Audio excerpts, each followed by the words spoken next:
Verificar várias vezes se a porta está trancada, não pisar em linhas, lavar as mãos a todo momento. O toque, o transtorno obsessivo compulsivo, pode se manifestar de várias formas, mas independente do tipo de ritual, por trás dele sempre existe um intenso sofrimento causado por pensamentos que invadem a mente e roubam a paz de quem convive com esse problema. Olha, é possível afirmar, viu, que até 2% da população vai sofrer com o toque em algum momento da vida. Mas como se livrar desses pensamentos obsessivos e se libertar dos rituais? Hoje você vai ver que o primeiro passo é não ter vergonha de buscar ajuda. Nós vamos falar da linha terapêutica que traz resultados mais rápidos e conversar sobre o apoio dos familiares. Como será que eles podem auxiliar no tratamento de quem sofre com toque, hein? Vem com a gente que o Ligado em Saúde está só começando.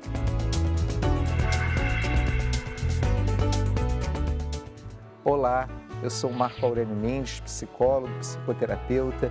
Eu sou membro da diretoria da Associação de Terapias Cognitivas do Rio de Janeiro e diretor do Instituto Brasileiro de Terapia Focada nas Emoções e Psicoterapias Integrativas. Tudo bem, Marco Aurélio? Obrigada pela sua presença aqui hoje com a gente. Obrigado, Marcelo. Um prazer estar aqui com vocês.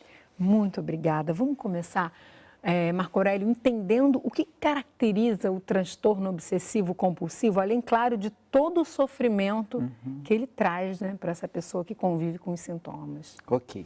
Olha, o transtorno obsessivo compulsivo é um transtorno mental, né, muito caracterizado pela presença de obsessões ou pensamentos obsessivos e compulsões. Então, vamos lá, olha, obsessões seriam pensamentos obsessivos, involuntários, que a pessoa assim não controla, são bastante invasivos, eles acabam trazendo muito desconforto, bastante ansiedade, assim, muito sofrimento. E as compulsões são comportamentos, né, de certa forma ritualizados, que a pessoa acaba adotando para tentar neutralizar o sofrimento provocado pelas obsessões. Então, só para ficar mais claro para o público que está nos ouvindo, vamos pensar assim num caso bem prático, né? Uma pessoa que tem um pensamento obsessivo de que a mão está contaminada e aí ela vai pegar uma doença gravíssima por causa daquela contaminação, né?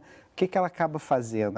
Aquele pensamento vai trazer muita ansiedade e aí ela pode executar um comportamento como, por exemplo, lavar as mãos, né? E não é lavar as mãos simplesmente, é lavar as mãos de uma forma determinada, às vezes usando álcool ou produtos abrasivos, que vai fazer com que aquele pensamento obsessivo diminua a ansiedade. Então, é como se o pensamento obsessivo aumentasse a ansiedade e aí a compulsão ou comportamento compulsivo diminuísse a ansiedade. E aí acaba que fica, meio que reforça, né? E aí a pessoa vai tender a fazer aquilo novamente e acaba gastando muito tempo do dia, porque, como eu falei, os pensamentos são meio que incontroláveis e repetitivos. Então, quando ela se dá conta, ela está passando horas do seu dia com aqueles comportamentos compulsivos e isso gera muito sofrimento. A gente tem também tiques, tem manias. Sim. E tem a própria superstição. O brasileiro, por exemplo, é um povo que tem muita superstição. Então, como que a gente diferencia isso do toque? Ok, boa pergunta. Olha, então vamos começar, você falou de tiques inicialmente, né? Então, os tiques geralmente são assim, por exemplo, repetições motoras, né? Como, por exemplo, piscar o olho toda hora, às vezes são mais complexos, como se retorcer ao andar e coisas do tipo, né? Tem tiques mais simples e mais complexos e a gente tem também tiques vocais, como coçar a garganta repetidamente ou falar determinada coisa em voz alta, mas o que acontece é que nem sempre, quer dizer, praticamente nunca, né? Os tiques estão relacionados a neutralizar pensamentos obsessivos, entende? É mais assim uma descarga motora determinada. Existe até uma síndrome chamada síndrome de Tourette, que ela se caracteriza pela presença de tiques motores e vocais. O que acontece é que muitas pessoas com transtorno obsessivo compulsivo também têm síndrome de Tourette. né? Também tem tiques, mas não é necessariamente a mesma coisa. Essa característica de você ter compulsões para, de alguma forma, neutralizar a ansiedade provocada pelas obsessões é bem característica do TOC. Isso que tá? é típico, né? É Isso bem que vai típico. caracterizar de fato esse Perfeito, transtorno. perfeitamente. Aí você depois falou em superstições e manias, né? Bom, mania é algo que caracteriza realmente o indivíduo. Não necessariamente uma mania traz um sofrimento. Então, por exemplo, algo muito característico que faz parte da personalidade da pessoa. Então, não necessariamente uma mania gera um sofrimento. E para a pessoa ter TOC, ela tem que, de alguma forma, sofrer com aquilo, com essa conjunção entre obsessões e compulsões. E as superstições, o que acontece é que eles são algo assim que é validado culturalmente. Né? Impressionante, então, né? É verdade. Mas eu acho que assim, manias e superstições, elas também podem evoluir para algo que pode vir a ser TOC. E esse diagnóstico é psiquiátrico, Marco? Olha, o que acontece? Hoje em dia, psicólogos e psiquiatras trabalham muito em conjunto, né?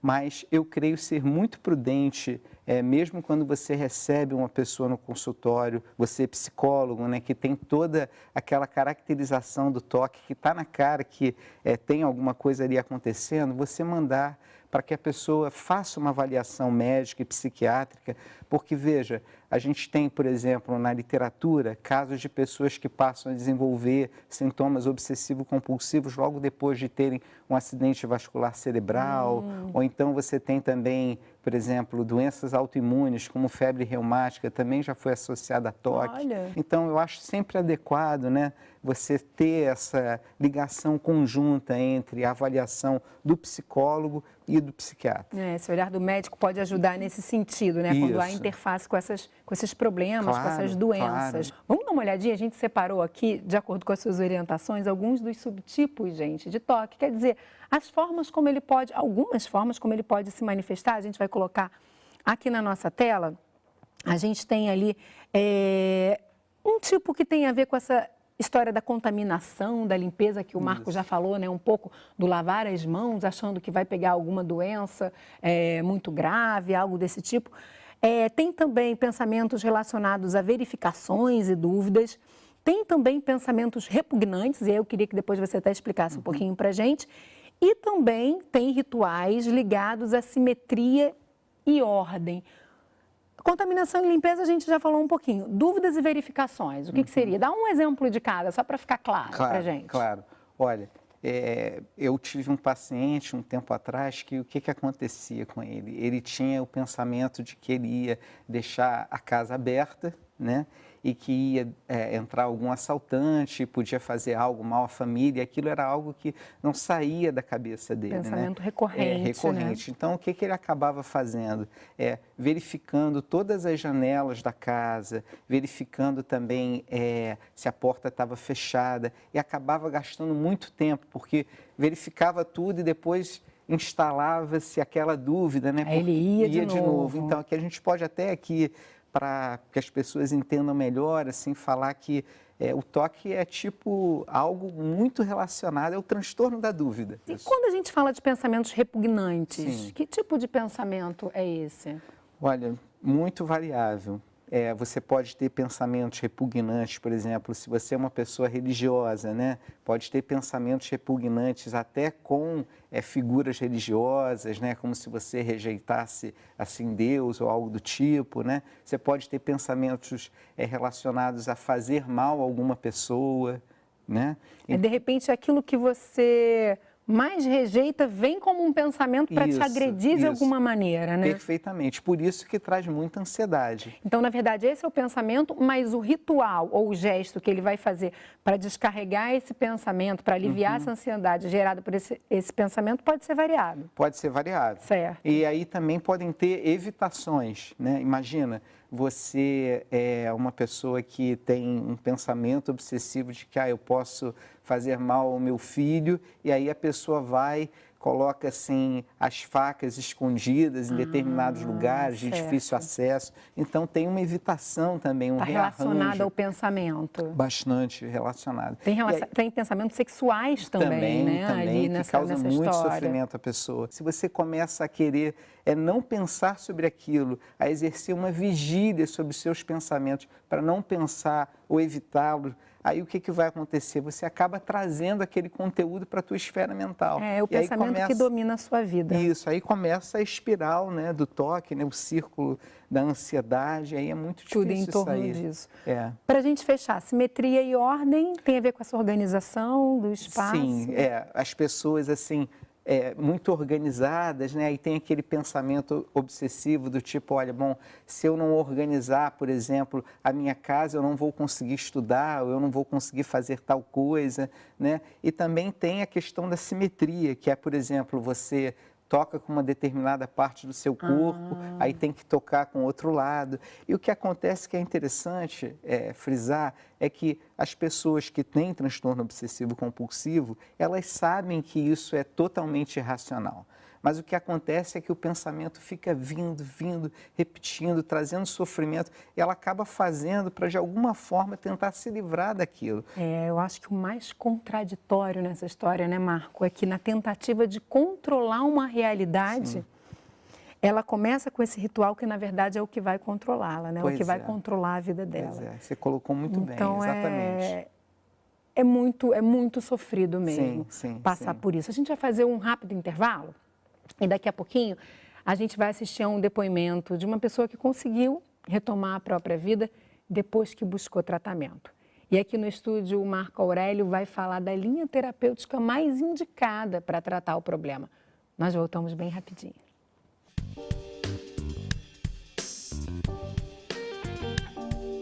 Fique ligado na nossa dica de site, astoque.org.br, tfebrasil.com.br e atc-rio.org.br. Acesse e tenha mais informações sobre o transtorno obsessivo-compulsivo.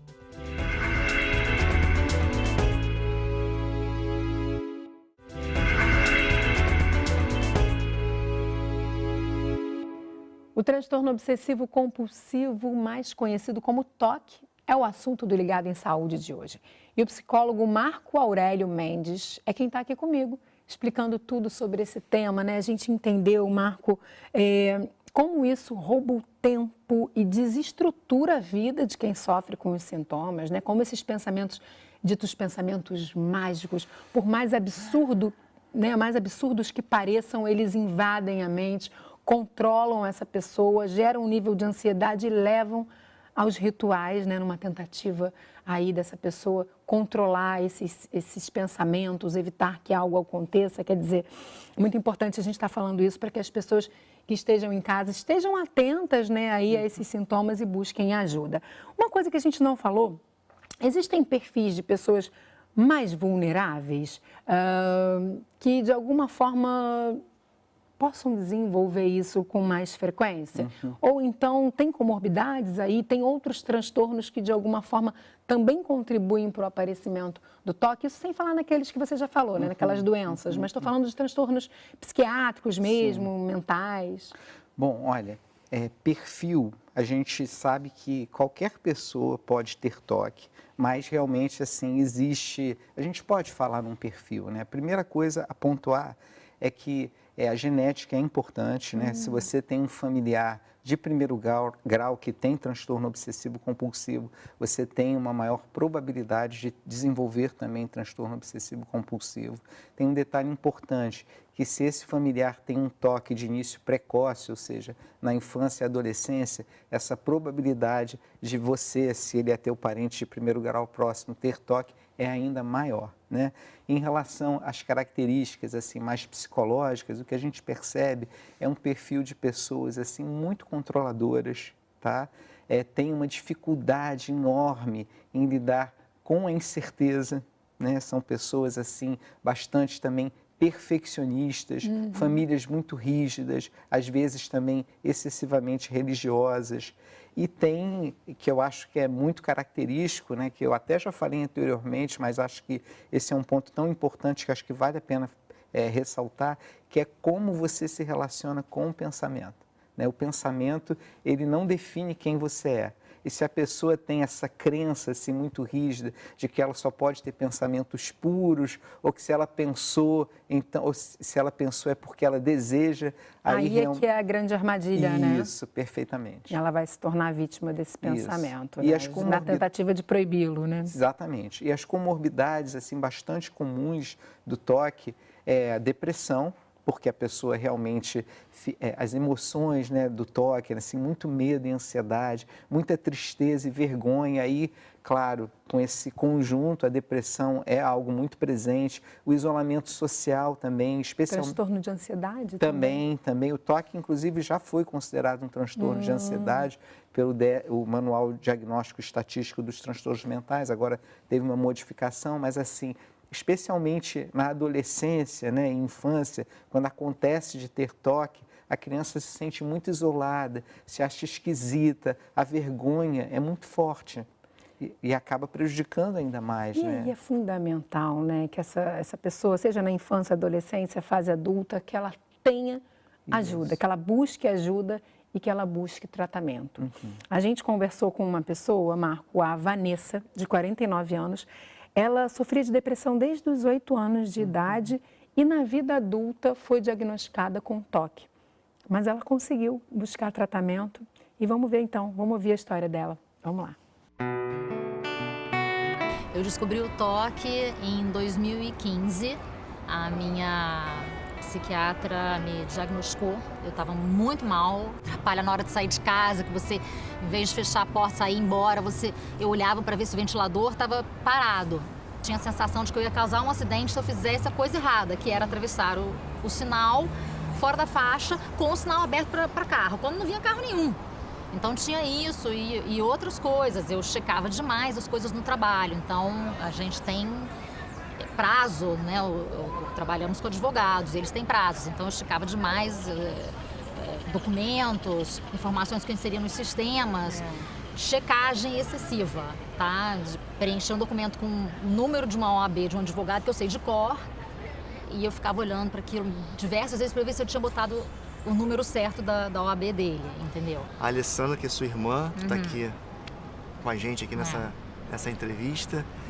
Alessandra, como é que você percebeu, né, esse problema e como é que você atuou para ajudar a Vanessa? No rosto a gente vê, né, no semblante.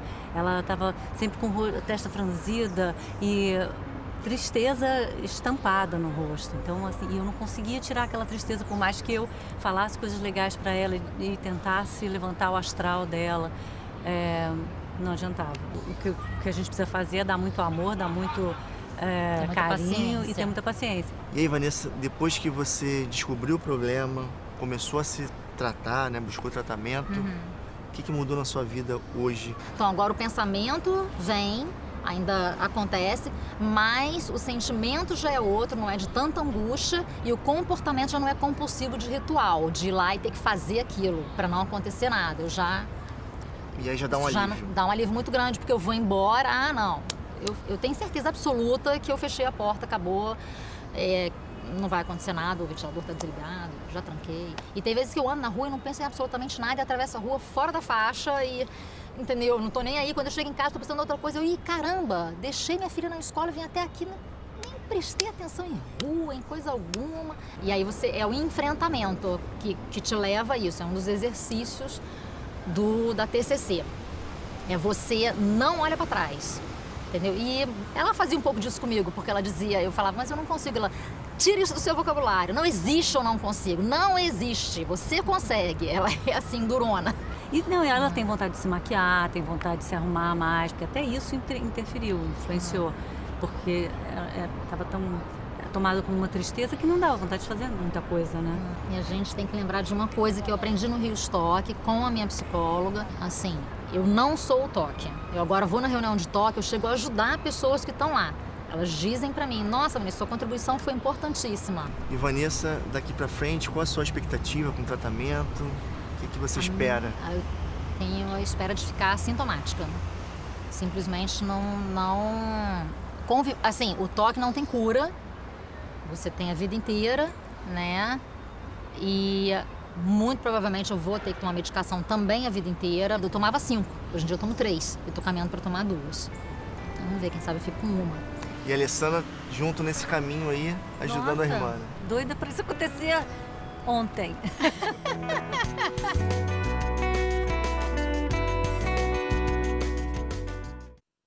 Ver alguém que está no caminho aí dessa melhora.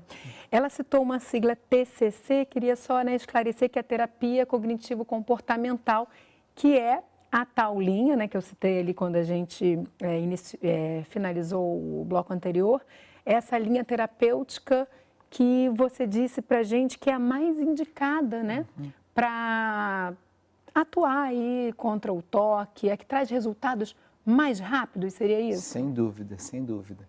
Olha, todas as linhas de psicoterapia acabam, de alguma forma, ajudando as pessoas, né? Porque é um espaço que elas têm para compartilhar seu sofrimento e tudo mais. Mas a TCC, ela desenvolveu técnicas específicas, né?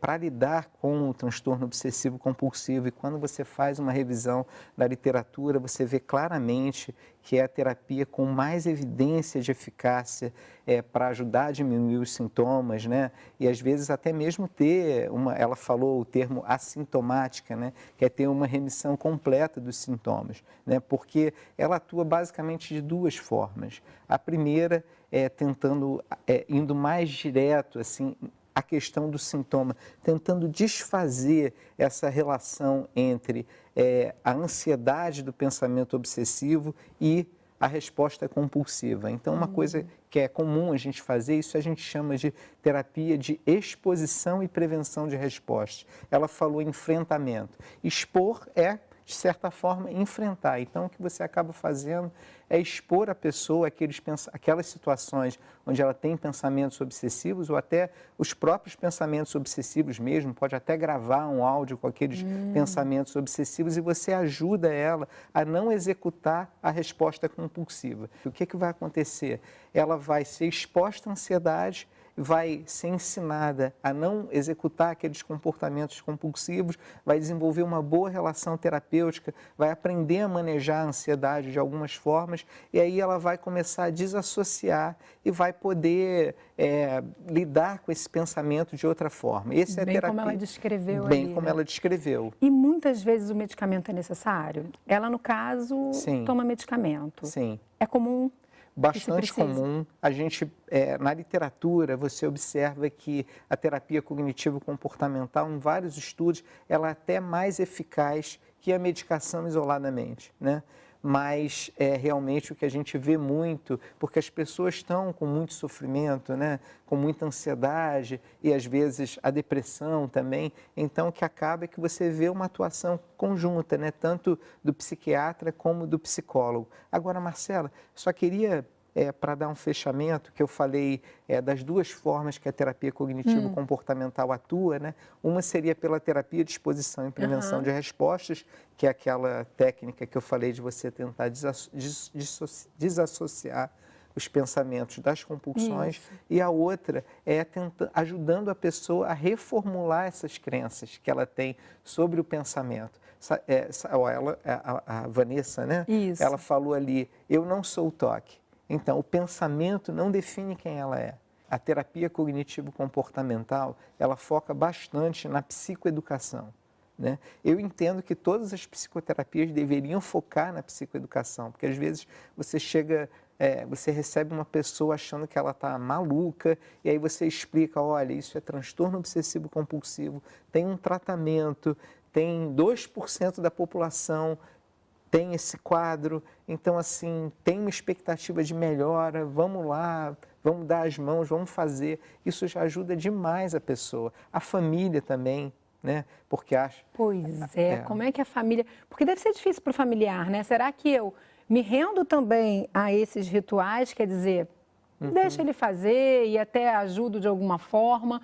Será que eu critico? Será que eu proíbo? Onde é que está aí o ponto para o familiar auxiliar no tratamento também? Família é muito importante, porque o que acaba acontecendo é que a família se adapta ao transtorno da pessoa, e isso nem sempre é bom. Veja, tem famílias que você vê uma pessoa com toque que ela domina, por exemplo, um banheiro. Só ela pode usar. E a família permite isso de alguma forma? Permite, porque ela acaba vendo o sofrimento da pessoa e aí na tentativa de aliviar o sofrimento, ela acaba de alguma maneira reforçando o sintoma. Então, o que acontece muito dentro da terapia cognitivo-comportamental é a gente chamar também a família para dentro do consultório, né, para explicar sobre o quadro, para mostrar como ela deve agir. Muitas vezes o terapeuta cognitivo-comportamental vai até a casa da pessoa ou manda um coterapeuta para ajudar nessas técnicas assim de uma forma mais pragmática. Veja, eu já fui na casa de um paciente uma vez que era uma casa e tinha um quintal, e quando eu cheguei tinha assim mais ou menos umas 50 toalhas no varal, porque ele, a cada momento que ele ia no banheiro para lavar as mãos ou tomar banho, fazer qualquer coisa, ele tinha que usar uma nova toalha. E a família estava adaptada a isso. Tinha alguém ali de alguma forma facilitando que isso acontecesse, né? Isso. E a escola também é bastante importante, especialmente no caso das crianças e adolescentes com toque, porque também tem crianças e adolescentes com toque, apesar da idade média do diagnóstico ser por volta dos 19 anos, né? Você tem também crianças e adolescentes com toque. Então, os professores muitas vezes percebem que tem alguma coisa errada. Aquela criança com a mesa toda super arrumada. Assimetria, né? Assimetria. Também às vezes. Isso. Também tem crianças que passam a ter o caderno todo borrado, porque a letra não saiu da forma correta. Perfeccionismo excessivo. Isso. Tem que ser sinalizado para a família, né, Marco? Com certeza. Demoram demais no banheiro. Então, isso São tudo sinais. são sinais muito importantes. Olha, muito obrigada, viu, por trazer para a gente essas explicações, esse alerta, né, da importância de se intervir o quanto antes, de buscar ajuda, buscar tratamento, de não ter vergonha, né, de expor para um profissional que pensamento é esse, como é que a sua rotina é afetada por isso, porque é o que vai libertar, né, o que vai trazer a liberdade e a retomada da própria vida, né, Marco? Eu que agradeço, muito obrigado. É sempre importante ter esse espaço para falar do assunto, para as pessoas procurarem ajuda. Até uma próxima, viu? Obrigado. E o Ligado em Saúde de hoje fica por aqui, mas no nosso site você pode rever este programa e todos os outros que nós já fizemos. E para enviar sugestões de tema, basta entrar em contato pelo e-mail ligado@canalsaude.fiocruz.br ou pelo telefone 0800 701 8122. Você também pode falar com a gente pela página do programa no Facebook. Vai lá e curte. Eu te encontro no próximo Ligado em Saúde. Tchau, tchau.